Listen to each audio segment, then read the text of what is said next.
తాకట్టులో ఉన్న బంగారాన్ని విడిపించి ఆ రోజున్న మార్కెట్ ధర కట్టి మిగిలిన డబ్బును మీకు అందిస్తుంది కొమ్మూరి గోల్డ్. నమస్కారం గురువు గారు. శ్రీమాత్రే నమః. లలిత సహస్రనామం గురించి ఒక్కొక్కరు ఒక్కొక్క విధంగా చెప్తూ ఉంటారు సార్. మీరు కూడా ముఖ్యంగా అమ్మవారి ఉపాసకులు, నిత్యం పారాయణం చేస్తూ ఉంటారు. మీ అనుభూతి ఎలా ఉంటుంది? అదేవిధంగా కొంతమంది ఈ వేదిక ద్వారా చూసిన వాళ్ళు కూడా కొంత ఆధ్యాత్మికంగా జీవితం గడపాలనుకునేవారు కూడా లలిత సహస్రనామం చదువుతూ ఉంటారు. కొంతమంది నేను స్వయంగా చూశాను, ప్యాకెట్లో లలిత సహస్రనామం చిన్న బుక్ పెట్టుకొని కూడా ఉంటున్నారు. అసలు ఈ అమ్మవారి నామాలు జపించడం వల్ల కలిగే మనకు ఎలాంటి అనుభూతి కలుగుతుంది? ముఖ్యంగా మీ అనుభవం ఎలా ఉంటుంది? మీరు కూడా లలిత సహస్రనామం ప్రతిరోజు చదువుతారా? ఏంటి అసలు? ప్రతిరోజు పూజలో లలిత చేసుకోకుండా ఉండదండి. ఒకవేళ బయటకి ఎక్కడికైనా వెళ్ళినా కూడా అక్కడే కూర్చొని కూడా చేస్తానని లలిత అనేటువంటిది. అది అమ్మవారి అనుగ్రహం, మనం చేసేది కాదు. అమ్మవారు చేయించుకుంటుంది మన మీద దయతో. అంతే. అయితే ఇక్కడ ఏంటంటే అన్ని నామాల కంటే లలిత సహస్రనామాలకి గొప్పగా చెప్తూ ఉంటారు. ఎందుకు అంటే ఏ నామాలైనా మనుష్యులు రచించినది, లలిత ఋషి ప్రోక్తంగా వచ్చినటువంటిది, లేకపోతే సిద్ధుల ద్వారా అలా ఆ రకంగా వచ్చింది. కానీ లలితా సహస్రనామాలు మాత్రం దేవత ద్వారా, అంటే అపౌరుషములు అంటారు. అమ్మవారిలో నుంచి 8 కిరణాలు బయటకు వచ్చి లలితా సహస్రనామాలు చెప్పడం జరిగింది. వసిన్యాది వాగ్దేవతలు అంటారు వాళ్ళని. సో అది దేవత నుంచి వచ్చినటువంటిది కాబట్టి అంత గొప్పది. అందుకే వాటిని రహస్య సహస్రనామాలు అంటారు. అంటే రహస్యంగా ఉంటాయి. అందులో మళ్ళీ చూడ్డానికి నామంగా ఉంటుంది కానీ అందులో అంతర్గతంగా ఆ యొక్క ఎనర్జీ అనేటువంటిది ఉంటుంది, గొప్ప ఎనర్జీ అనేటువంటిది ఉంటుంది అందులో.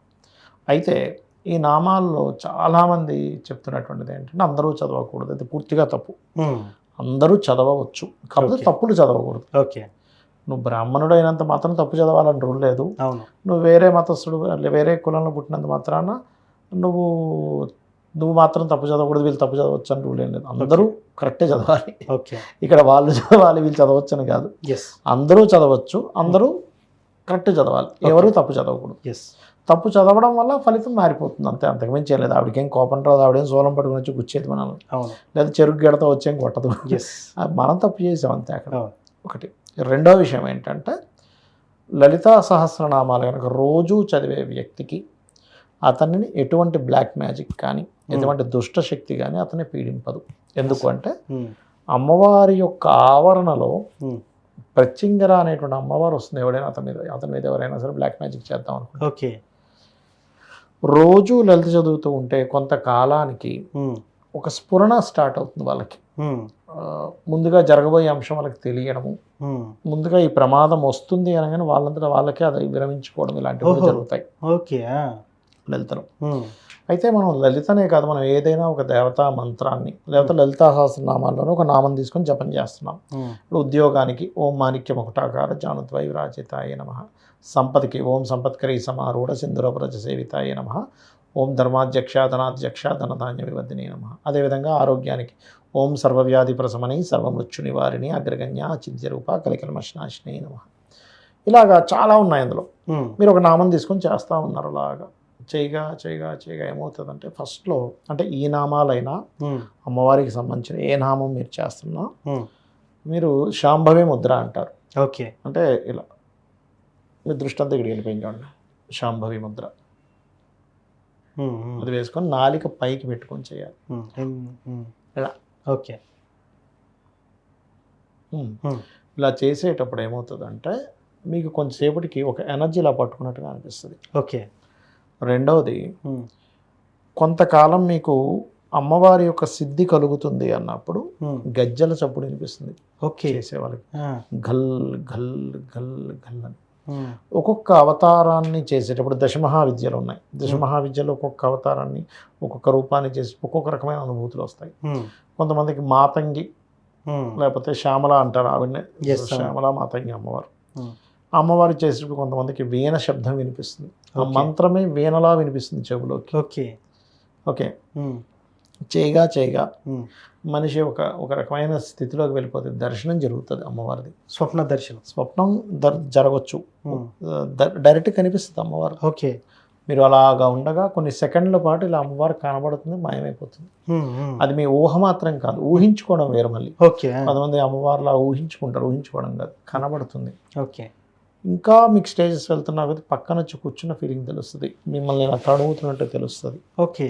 సీరియస్గా ఓకే. ఎదురుగా ఇలా ఉన్నట్టు తెలుస్తుంది, పక్క చుట్టూ తిరుగుతున్నట్టు అనిపిస్తూ ఉంటుంది. మీరు ఆ సమయంలో మీ యొక్క స్థితి అమ్మ అనే భావంతోనే ఉండాలి. ఓకే. అమ్మో దేవత వచ్చేసింది బాబోయ్ ఏదో అయిపోతుంది. అదే సార్, కొంతమంది చాలా భయపడతా ఉంటారు. సాధన పొందిన వ్యక్తుల్లో కూడా ఫర్ ఎగ్జాంపుల్ 100 మంది సాధన చేస్తే దాంట్లో 90 మంది అమ్మవారే ఉంది అని అనుకుంటారు. మిగతా 10 మంది భయాందోళనకు గురవుతారు. అమ్మో నాకు ఎట్లనో అయిపోతుంది, అంత వింత వింతగా జరిగిపోతుంది అనే భ్రమలో ఉంటారు. భ్రమలు, మరి భయాలు. అట్లాంటప్పుడు ఏం చేయాలంటే వాళ్ళ జన్మజాతకంలో భ్రమయోగాలు ఎక్కువగా ఉంటాయి. అంటే భ్రమలు ఎక్కువ పడుతుంటారు. అది పూజనే కదా, ఏదైనా భ్రమే. అలా భ్రమలు పడేటువంటి యోగాలు చంద్రుడు పాడవుతాడు వాళ్ళకి. అప్పుడు వాళ్ళు ఎక్కువగా ఫస్ట్ దుర్గానామాన్ని చేసుకోవాలి. ఏం దుర్గానామం? ఓం దుమ్ దుర్గాయ నమః సరిపోతుంది. ఎప్పుడైనా చదువుకోవాలి. అంటే వాళ్ళకి భ్రమలు తొలగిపోతాయి. Okay okay. దుర్గా దుఃఖనాశిని అంటే దుర్గాదేవి యొక్క అనుగ్రహం కలిగితే మనకు దుఃఖాలు దూరం అవుతాయి. ప్రతిరోజు 108 సార్లు చదువుకుంటే బెటర్. చదువుకున్నా సరిపోతుంది. 48 నిమిషాలు చేయమంటాను నేను ఏమంటాను. అవునవునవును. ఒక ముహూర్త కాలం చేస్తే ఏమవుతుందంటే ఫస్ట్ మీకు భ్రమలు పోతాయి. అంటే కొంతమంది ఏమీ లేకపోయినా ఏదో వచ్చిందని భ్రమపడుతూ ఉంటారు, ఏదో జరిగిందని భ్రమపడుతూ ఉంటారు. ఈ భ్రమల నుంచి బయటపడతాడు ఫస్ట్ మనిషి.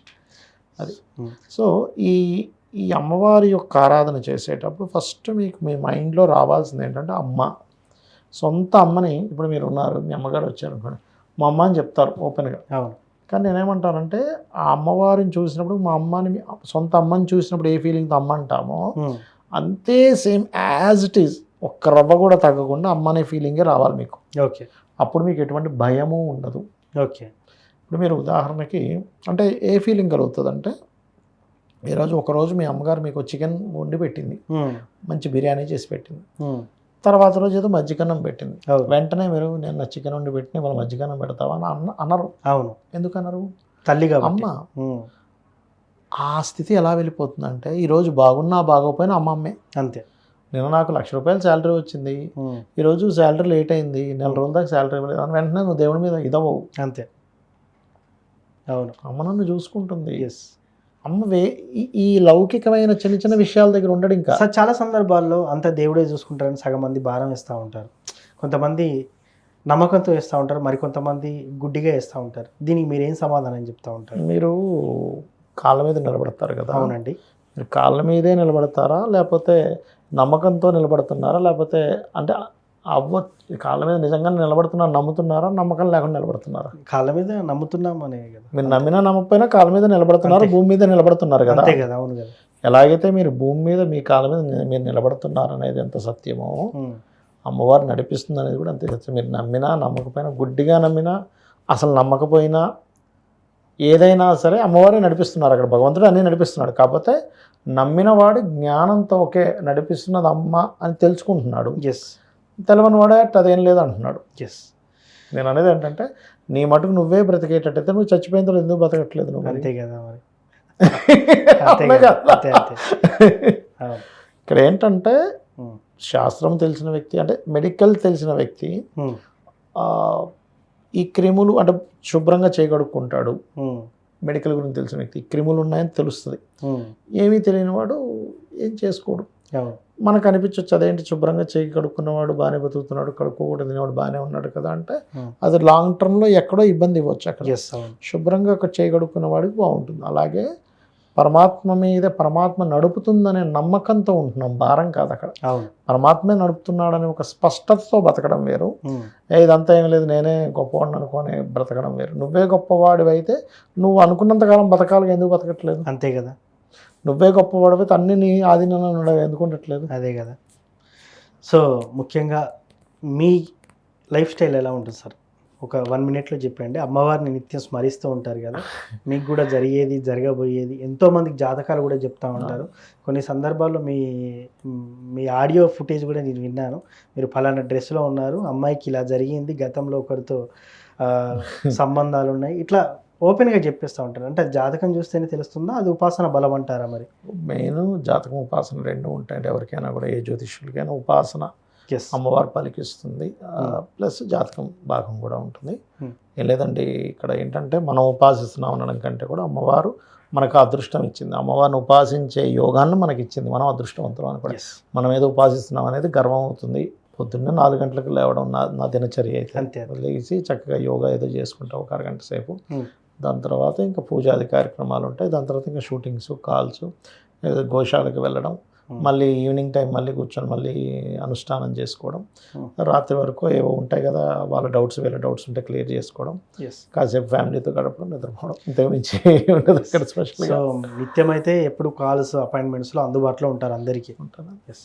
థ్యాంక్ యూ గురుగారు. శ్రీమాత్రే నమః. సో చూశారు కదా, లలిత సహస్రనామం ప్రతిరోజు చదవడం వల్ల కలిగే ప్రయోజనాలు ఏంటి, గురువుగారు నిత్య పారాయణం చేస్తూ ఉంటారు. సో గురువుగారి అనుభూతి కూడా మనం తెలుసుకున్నాం ఈ సందర్భంగా. ఇది లలిత సహస్రనామం యొక్క గొప్పతనం. ధన్యవాదాలు.